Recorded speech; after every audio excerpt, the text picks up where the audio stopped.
പാലപ്പിള്ളിയിൽ ജനവാസ മേഖലയിൽ ഇറങ്ങുന്ന പുലിയെ നിരീക്ഷിക്കാൻ വനം വകുപ്പ് ക്യാമറകൾ സ്ഥാപിച്ചു.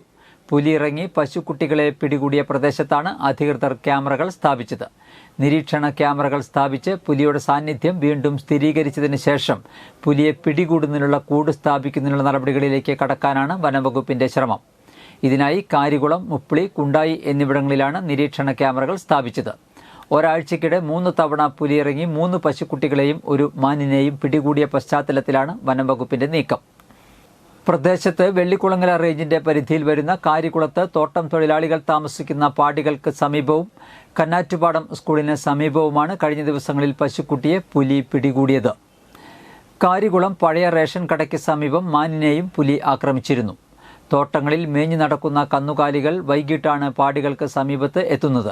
രാത്രികളിൽ കന്നുകാലികളെ പുലി ആക്രമിക്കുന്നതും പതിവാണ്. പുലിയുടെ ആക്രമണം ഭയന്ന് വീട്ടുകാർക്ക് പുറത്തിറങ്ങാൻ കഴിയാത്ത അവസ്ഥയാണ്. അടച്ചുറപ്പില്ലാത്ത ഒറ്റമുറി പാടികളിൽ താമസിക്കുന്ന തോട്ടം തൊഴിലാളികളും ആദിവാസികളും ഏറെയുള്ള പ്രദേശത്താണ് നിരന്തരം പുലി ഇറങ്ങുന്നത്. 2 ആഴ്ച മുൻപ് കുണ്ടായി ചൊക്കന ഭാഗത്ത് റോഡ് മുറിച്ചു കടന്ന പുലിയെ അതുവഴി വന്ന കാർ യാത്രക്കാർ കണ്ടിരുന്നു. അതേസമയം തോട്ടങ്ങളിൽ മേഞ്ഞു നടക്കുന്ന കന്നുകാലികൾ പ്രദേശത്ത് ഉണ്ടാകുന്നതാണ് പുലി ജനവാസ മേഖലയിലേക്ക് നിരന്തരം എത്താൻ കാരണമെന്ന് വനംവകുപ്പ് ഉദ്യോഗസ്ഥർ പറഞ്ഞു.